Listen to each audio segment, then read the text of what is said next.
네, 여러분 반갑습니다. 홍인장입니다. 오늘 이슈에 대해서는 지금 현재 시장에 충격을 주고 있는 두 가지 이슈에 대해서 알아보도록 할 거고요. 이러한 이슈를 다룰 때는 여러분들께서 체크를 해두셔야 되는 것은 전쟁이나 지금 현재 시장에 충격을 준 이슈나 이미 시장에 반영이 되었거나 아니면은 전쟁 등은 확률이 낮다라는 것을 체크하고 여러분들께서 팩트만 인식을 해두시는 것이 좋겠습니다. 먼저 첫 번째는 대만과 중국의 이슈입니다. 그리고 대만이 중요한 게 아니라 대만 측에 속해 있는 이 미국의 행동이 중요하다라는 것이 되겠죠. 그래서 미국과 중국의 이슈다. 그리고 3차 세계대전으로 이렇게 비유를 해서 보시는 분들도 있습니다. 지금 현재 상황은 미국의 병력이 태평양 쪽 항공모함이나 그런 게 되겠죠. 폭격기 등이나 그런 것들이 대만으로 모두 집결을 하고 있다. 또는 집결이 되었다라고 보셔도 좋습니다. 그리고 두 번째 이슈는 노마드 브릿지라고 나와 있죠. 이 브릿지라고 하는 것은 어떠한 네트워크, 이더리움의 네트워크와 코스모스의 네트워크를 연결해주는 그런 브릿지라고 이해를 하시면 됩니다. 이 브릿지가 액티블리 핵드라고 나와 있습니다. 이제 해킹을 당했다라고 나와 있는 건데 여기서 도난당한 자산은 W 비트라고 나와 있고 이렇게 나와 있는 것은 사실 그냥 비트코인과 이더리움으로 보셔도 좋습니다. 스트이더, W이더 등은 스테이킹을 하거나 아니면 자산을 보관하는데 사용되는 토큰으로서 생각을 해두시는 게 좋고 이런 것은 상응 가치로 연결을 해서 나중에 이더로 교환을 하거나 비트로 교환을 하거나 이런 매개로서 활용을 하기 때문에 그냥 비트코인이나 이더리움의 해킹을 당했다라고 보시는 것이 좋고요. 그래서 도난당한 자산은 이때 발표된 게 약 1.3억 달러였는데 나중에 추산을 하고 보니까 1.9억 달러로 우리나라 돈으로 환산을 했을 때는 약 3천억 정도가 해킹을 당했다라고 합니다. 제가 그럼 그 수치가 얼마나 되는 거냐? 비트코인 시총에서 연결해서 계산을 해보자면 0.1% 이하고요. 약 0.05%, 0.06% 그 정도 해킹을 당했다라고 생각을 해볼 수가 있겠습니다. 최근에 벌어졌었던 루나랑 연결을 해서 그럼 이제 폭락장이다라고 생각을 해볼 수도 있는데 그때 자산은 이쯤에 위치를 했으니까 몇십조가 그냥 날아가는 이슈였고 지금은 이제 여기가 조단이고요. 여기서부터 몇천억 단위인데 여기서 숫자 3이 사라졌다라고 보시는 게 좋겠습니다. 그럼 시장의 충격은 얼마나 될까? 그냥 지금 시장의 충격은 이미 시장에 반영이 되었다라고 보시는 것이 좋아요. 그래서 그때 이 이슈가 발표된 시간으로부터 2에서 3% 정도 하락을 했고 지금 현재는 그 시장 충격을 흡수했다라고 저는 말씀을 드릴게요. 그래서 영상 초반부에 두 가지를 말씀드렸는데 두 번째 말씀드린 이슈는 그렇게 체크를 크게 안 해두셔도 돼요. 자, 루나가 왜 커졌었느냐? 루나 하나만 이슈를 나타낸 게 아니라 어찌 보면은 셀시우스 이슈까지 연결이 됐으니까 그 정도로 커진 거거든요. 근데 지금 자금 규모를 보면은 그렇게 큰 이슈라고는 볼 수 없다라는 것이 저의 해설입니다. 다만 첫 번째로 말씀드린 거는 전쟁이 나면은 투자 상품들은 어떻게 될까요? 암호화폐는 인플레이션 해지 수단이니까 오를까요? 아니죠. 떨어질 수밖에 없죠. 금액적으로는 올라도 화폐 가치는 떨어질 수밖에 없으니까 그렇게 장은 좋지 못할 겁니다.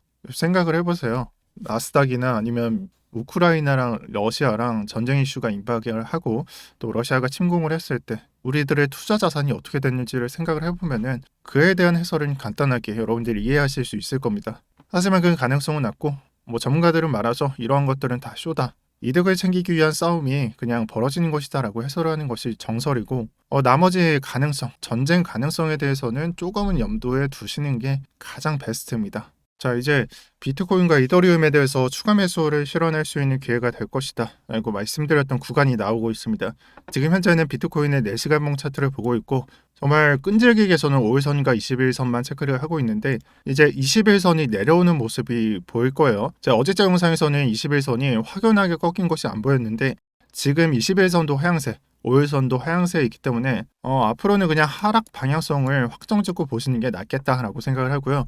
이 방향성이 꺾이게 되는 것은 골든으로 인해서 상승세가 확정을 받으면서 일봉에 영향을 주고 그런 상승이 계속 될 것이다 라고 보시는 것이 좋습니다. 그래서 21선 아래에 있는 5일선을 우리가 구경을 할 때는 사전에 매수를 하는 것도 좋지만 가장 확실한 거는 이게 크로스 될 때 매수에 들어가는 것이 정석이고 안전한 투자를 하시는 분들은 이를 따라와 주시는 게 저는 맞다라고 봅니다. 하지만 저 같은 경우에는 사전에 들어간다라고 말씀을 드렸고 이건 영상 후반부나 아니면 조금만 더 이따가 말씀을 드릴게요. 일단은 지금 체크를 할 수 있는 거는 4시간 봉에서 트위스트 개념, 즉 바로 이런 식으로 꺾이기보다는 일단 하락 방향성을 유지하고 있다라고 해설을 해두시는 게 좋겠습니다. 자, 그리고 이 4시간 봉 흐름에 따라서 사실 오늘 오늘 이슈에 따라서 약간 일정이 빠르게 진행이 되고 있어요. 그래서 매수 시기에 대해서 3일과 4일로 말씀을 드렸는데 지금 차트대로면은 3일자에 이런 식으로 만날 것 같습니다. 그래서 4일의 경우에는 좀 제외를 해두셔도 되고 뭐 오늘자에 매수를 하셔도 되는데 저는 3일자에 5일선 만나는 구간 21선을 약간 가깝게 붙이는 구간을 매수에 들어가도록 하겠습니다. 그리고 이 매수 관점에 대해서는 하나 더 말씀을 드리고 싶은 게 추세선이라는 걸 더 한번 설명을 드릴게요. 지금 추세가 상승 추세냐? 아니죠. 상승세가 가속이 되다가 가속 추세선이 깨지는 순간부터 하락세로 확정이 되었습니다.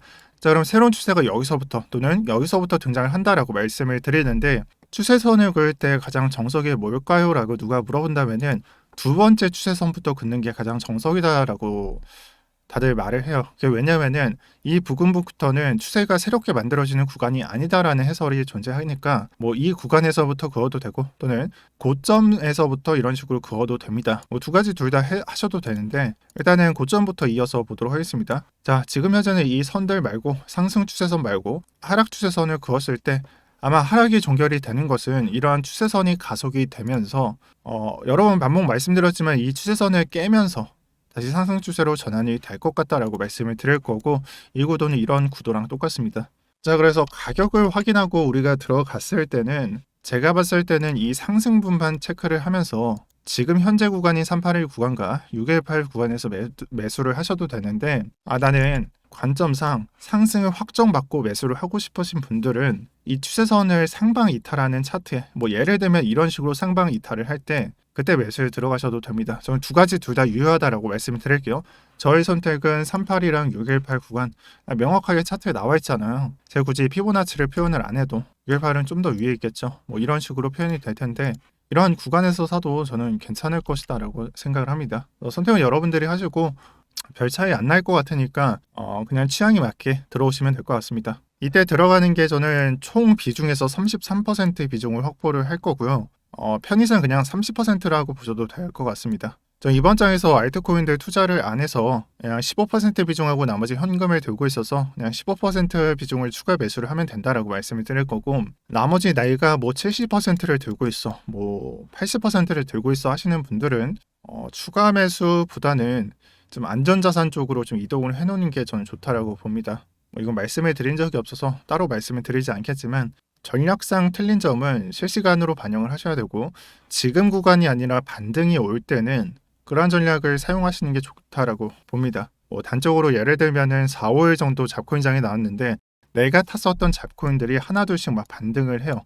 뭐 이 정도 타고 있었는데 그러면 이거를 현금으로 바꾸거나 아니면 비트나 이더리움으로 바꿔 놓는다면은 순환장이기 때문에 반등이 나왔을 때 안전자산으로 옮기는 개념이 되고 뭐 그런 식으로 활용을 하라는 말이고요. 저는 제가 이전부터 유지했던 비중을 유지하면서 가도록 하겠습니다. 자, 이 관점이라는 것이 있고 이 관점의 이탈이라는 것이 있습니다. 즉 우리의 관점이 틀렸고 여기서 상승이 끝났으며 이제는 하락 추세로 간다라는 징조는 어디서 나오는 것일까요? 우리의 상승 추세는 5일선이 이런 식으로 파도를 치면서 흘러가게 되어 있습니다. 그것을 깨는 것이 1번이고요. 즉 다시 말해서 22K를 깨는 이동평균선이 이런 식으로 기록이 된다면은 더 이상 상승 추세로 보기는 힘듭니다. 이것을 단적으로 하나의 파동으로 보자니 이동평균선에 뭐 파동을 대입하냐라는 말을 들을 수도 있고 그리고 이런 식으로 내려간다면 21선도 깨기 때문에 좋은 그림은 아닙니다. 그래서 이게 1번 그림이고 2번 그림은 어떻게 될까요? 이동평균선은 종가를 모아서 결정이 되는 것이기 때문에 지금 실시간 가격에 따라서 5일선의 이 기울기가 달라집니다. 그러면은 이 이동평균선은 여기까지만 확정을 할 수 있는 거예요. 오늘자에는. 왜냐? 이게 진짜 떡상을 하면은 이동평균선이 이런 식이 될 수도 있으니까요. 사람들은 이걸 보고 후행성이라고 생각을 합니다. 하지만 확정을 받은 것들만 우리는 체크를 해두면은 그것도 약간 틀린 아이디어라고 볼 수가 있겠습니다. 자, 무슨 말이 하고 싶으냐? 이거는 아직 결정이 안 됐죠. 그러면은 오늘자에 캔들 형태가 여기까지 내려갔을 때는 어떻게 해석을 해야 될까요? 이것에 대한 답변을 드릴게요. 이러한 하락 추세로 전환을 하는 것에 있어서도 이동평균선만 체크를 하는 게 아니라 캔들 형태에 따라서도 저는 체크를 하려고 합니다. 명확한 기점이 되는 것은 다들 잘 아시다시피 저가를 이탈을 했을 때예요. 자, 상승분에 대해서 가장 적합한 조정은 어디냐? 정말 강세장에 있어서는 381 구간까지 내려온 다음에 반등이 나올 확률이 굉장히 높습니다. 하지만 그를 이탈시키는 조정에 관해서 추가 반등을 보여주는 것은 618 구간도 저는 괜찮은 구간이다라고 생각을 합니다. 그런 의미에 있어서 이 구간은 절대 깨서는 안 되는 구간이고요. 실제로 두 가지 관점이 생겨나게 되는 겁니다. 캔들 형태상 저가를 이탈을 했을 때는 그 추세가 고점이 낮아지고 저점이 낮아지는 형태가 될 수 있기 때문에 하락 추세로 전환으로 볼 수가 있고, 또 약간 파동 형식으로 보게 된다고 하더라도, 뭐 이걸 하나로 본다고 하더라도 618을 깨는 구간의 조정은 그리 합당한 조정은 아닙니다. 네, 일단은 그렇게 말씀을 드릴게요. 그래서 두 가지 아이디어가 있습니다. 첫 번째는 이동평균선이 이전의 저점을 이탈시키는 것, 그리고 두 번째 관점은 이 캔들을 깨게 되는 것. 이게 여기가 아니라 내일자 또는 이틀 뒤에서라도 이 저점을 깨면은 하락 추세로 전환이 됐다라고 생각을 하겠습니다. 제가 이런 말을 들으면은 그러면 상승과 하락 둘 다 말을 하는 건데 뭐 하자는 거냐라고 말씀하시는 분들 꽤나 많아요. 근데 정말 반복 말씀드리지만 우리는 본연의 아이디어를 유지를 할 거고요. 하지만 이게 깨게 되는 아이디어도 존재를 하게 되는 겁니다. 그래서 우리가 가지고 있는 것은 상승의 아이디어고 이게 100%가 될 수가 없으니까 만약에 깨게 되면은 어떤 가격으로 또는 어떤 관점이 등장을 했을 때 우리 아이디어가 틀렸는가를 제시를 해드리는 거예요. 제가 이 말은 정말 반복되어 말씀드리기 싫은데 매번 등장을 해요. 그래서 미리 말씀을 드립니다. 저희는 상승으로 보기 때문에 추가 매수도 나서는 것이고, 그 구간이 되는 것은 비트코인이나 이더리움이나 제가 봤을 때는 여기서부터 체크를 하지 마시고 이 저점에서부터 체크를 했을 때 현재가나 아니면은 좀 더 내려갔을 때 이 구간 안에서 매수를 하면 된다라고 확정 짓겠습니다. 방금 진짜 말씀해 드리면서 약간 PTSD가 와서 좀 힘들었네요, 촬영을 하면서. 자, 그리고 알트코인장 말씀을 드릴게요. 물론 지금 현재도 잡코인은 순환을 하고 있어요. 항상 강조하듯이 내가 잡코인장을 예상을 하고 있으면은 그게 연장이 될지 안 될지만 체크를 하면 되는 거예요. 그것만 말씀을 드릴게요. 지금 현재 뭐 이전에 썼었던 하이브나 엠블이나 예전 차트들은 그냥 설거지를 시키고 있고, 지금 현재 차트는 피레침을 쏘고 있다. 크로노스 같은 형태로. 이런 식으로 볼 수가 있죠. 정말 많은 진짜 롱스톤들은 이 꼬리를 채운다라고 해설을 해요. 그래서 이런 식으로 채운다라고 해설을 하는데, 그것은 상승이 됐을 때, 즉 잡코인장이 연장이 됐을 때 할 수 있는 말이고, 이 연장이 안 되면 그냥 이런 식으로 죽습니다. 그래서 연장의 유무만 체크를 하시면 되는 거예요. 그걸 봤을 때 우리가 체크를 해야 되는 것은 일단 1순위는 바이낸스요. 바이낸스장은 어떠냐? 예전 같은 장에서 제가 저번 주 토요일에 잡코인장이 좀 나올 것이다라고 말씀드렸을 때, 이 바이낸스 장에는 정말 상승률이 큰 종목들이 대부분 약간 시총이 좀 부족한 상태, 뭐 500억짜리도 있었고 그런 상태에 있었습니다. 근데 지금 현재를 보시게 되면은 칠레즈, 저는 준메이저라고 보거든요. 이런 준메이저가 상승을 밟거나 아니면은 약간 잡코인 쪽에 속하는데 시총이 어느 정도 되는 종목도 있고, 나머지는 거의 그냥 전무하게 쓰러져 가는 상태에 있다라고 볼 수가 있어요. 그리고 시총이 낮은 종목도 그렇게 상승을 많이 받지도 않고 뭐 대세 상승으로 볼 만한 그런 상태는 아닙니다. 자, 그럼 여기서는 잡코인의 연장의 유무를 가릴 수가 없고요. 그 다음 두 번째 확인을 해야 되는 것은 바이낸스와 업비트 거래대금 상관관계입니다. 4배수면은 업비트 약간 장세가 살아있다라고 말씀을 드렸는데 지금 현재는 유지가 되고 있어요. 업비트 거래대금 눌러보면은 상당히 빈약한 건 사실인데 잡코인 시총 합치면은 꽤 잘 유지가 되고 있어요. 그렇다는 말은 이 잡코인 장세가 꺼지게 된다면은 서서히 이 거래대금이 빠지면서 업비트의 거래대금 순위도 4위에서 5위, 6위, 7위로 이렇게 나락을 갈 것이고, 그렇게 된다면 잡코인장은 순환이 안 된다라고 보셔도 좋습니다. 그 반대로 말을 하면은 3, 4위에 계속 유지를 한다면은 지금의 잡코인장은 계속 유지가 된다. 뭐 메디블록이 간다. 이런 것들을 말을 하는 게 아니라 이러한 거래대금이 하나로 또 쏠려서 아직 안 쏜 코인들 같은 곳에 꽂혀가지고 올라갈 수가 있다라고 말씀을 드리는 거예요. 그래서 아직까지도 정말 메이저로 확인을 해보면은 이더리움은 정말 많이 상승을 했는데 차트를 확인해보면 아직까지 정말 상승분이 크지 않은 종목들이 눈에 보이실 거예요. 순환이 되면은 이런 식으로 흘러가겠죠. 여러분들께서 생각을 해보세요. 이런 메디블록이나 아니면은 하이브, 엠블 뭐 많이 하락을 했는데 차트를 많이 올려준 종목을 올리기 쉬울까요? 아니면은 우리가 봤을 때 얘는 왜 이렇게 안 올라? 뭐 예를 들면 이오스도 안 올랐을 것 같은데 얘네 좀 오르긴 했네요. 이런 애들은 왜 이렇게 안 오르냐라는 종목들이 그런 종목들로 순환이 되지 않을까라고 생각을 해봅니다. 그래서 연장 체크에 대해서는 바이낸스상은 근거가 없다라고 말씀을 드릴 거고, 이 근거를 확보를 할 때는 거래소 거래량을 보면서 확인을 해라 라고 말씀을 드리겠습니다. 좀만 더 말씀을 드릴게요. 하이브, 엠블, 펀드 이런 것들 있죠. 제 시청자분들 중에서는 이런 고점에 물리신 분들이 없어야 된다라고 생각을 하지만 조금은 있을 겁니다. 저는 순환으로 봤으니까요. 근데 한마디만 말씀을 드릴게요. 여러분들이 여기서 물려서 이제 어떻게 할 것인가에 대해서 지금 대책을 찾고 있다면은 사실상 투자에 재능이 없는 거예요. 자, 이런 말을 항상 말씀드리죠. 투자에 재능이 없는 거라고. 이것뿐만 아니라 여러 가지를 말씀드렸는데 이런 분들은 첫 번째 투자에 재능이 없는 거니까 그냥 아웃하는 게 낫습니다.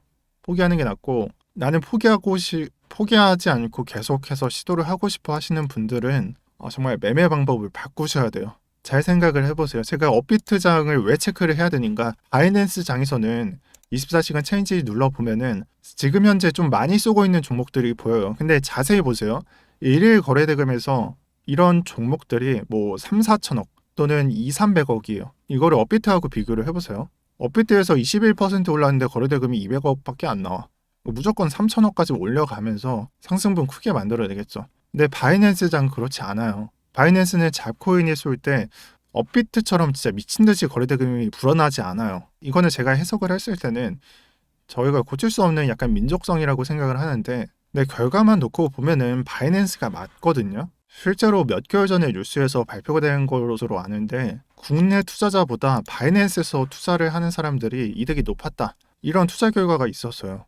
자세한 건 기억이 안 나는데 엄청나게 차이가 났었거든요. 근데 저는 이러한 게 이런 데에서도 드러난다라고 봅니다. 여기서는 메이저는 진짜 크게 거래대금을 쏘아주고 잡코인에는 그렇게 크게 거래대금을 쏘아주지 않아요. 근데 업비트로 보세요. 거래대금을 클릭을 해볼게요. 이 반대로 잡코인에 미친 듯한 거래대금을 불어들고 정작 거래가 많이 돼야 하는 종목은 거의 10위권에 있어요.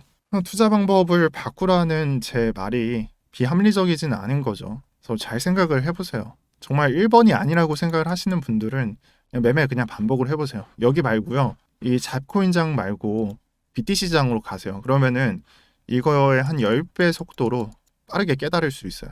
제가 지금 말씀드리는 부분은 뭐 여기서 탔는데 조금 손해보고 팔았다. 나는 수익을 못 봤다라고 하는 분이 아니라 이런 구간에서 탔는데 아직까지 그냥 버티다가 이제서야 대응을 하시는 분들을 말을 하는 겁니다. 정말 많이 없으면 좋겠지만 나에 해당한다라고 하시는 분들은 오늘 한 1분 정도 말씀드린 내용 잘 생각을 해보세요.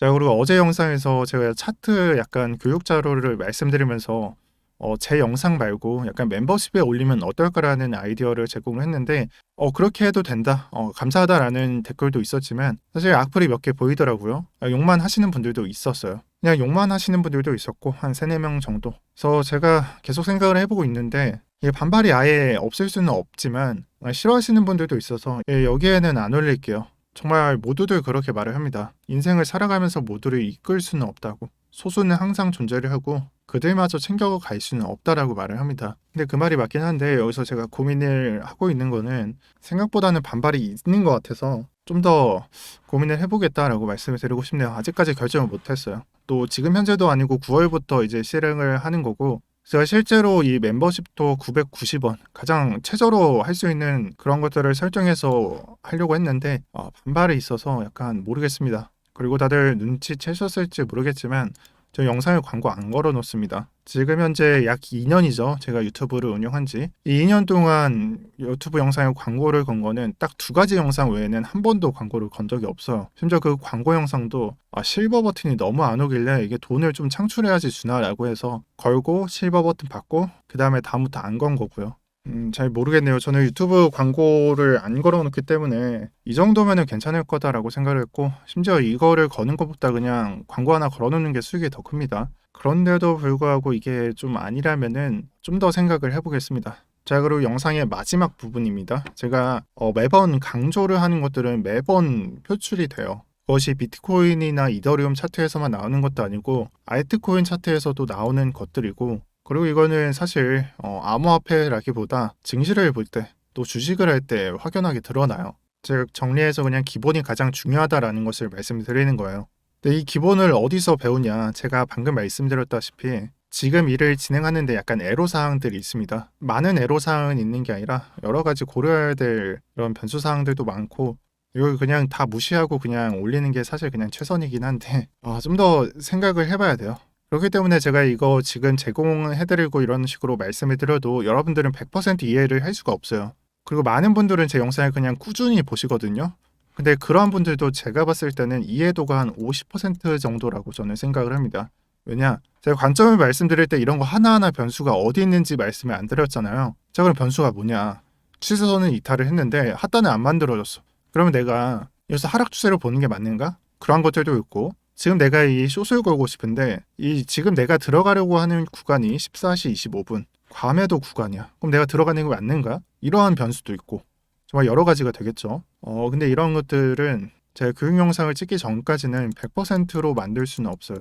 다만 이러한 것들에 대해서 100%와 가깝게 될 수 있는 부분도 있어요. 이미 많은 분들이 신청을 하셨지만 저희 웰시에서 운영을 하고 있는 이 교육 서비스라는 게 있고요. 이거는 매 월마다 컨텐츠가 좀 다릅니다. 그래서 8월의 경우에는 제가 봤었던 관점대로 해당하는 선물 트레이더, 여기는 전속이라고 적혀있지만 웰시 전속 선물 트레이더가 관점을 공유하고 있고, 신청을 안 하신 분들은 여기에 신청을 하는 것도 맞지만 신청을 하신 분들은 오히려 관점을 보실 때 이 사람의 관점 제시를 하고 어떤 부분에 의해서 롱으로 보고 숏으로 보고 이런 것들을 배워 두셔야 됩니다. 그래서 수익을 내고 안 내고도 중요하지만 이 사람이 방향성을 상승으로 봤을 때, 하락으로 봤을 때 왜 그런 식으로 봤지? 그런 것들을 이해할 수 있을 정도로 계속 보시는 게 여러분들 실력 발전에 굉장히 도움이 될 거예요.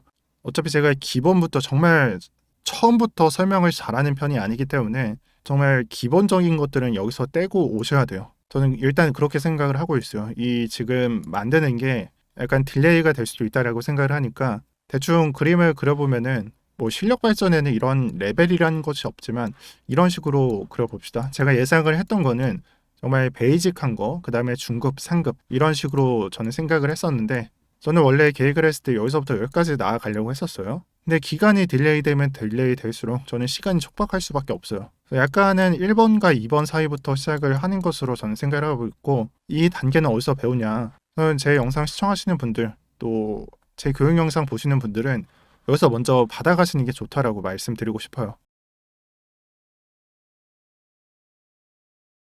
네, 그래서 9월 달까지 제가 결정해서 시작하도록 할 거고, 정말 제가 댓글에 적어드렸는데 정말 좋은 아이디어 있으면은, 어디서 공유할지 좋은 아이디어 있으면은 댓글에 적어주시면 감사하겠습니다. 네, 오늘 영상 여기까지 하겠습니다. 오늘도 평경장이었고요.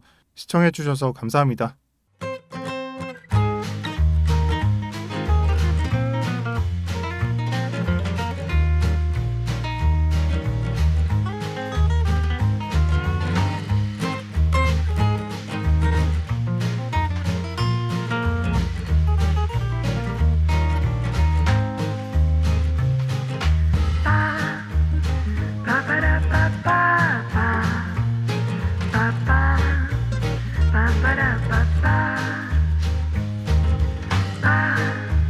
Ba ba da ba da ba da ba ba.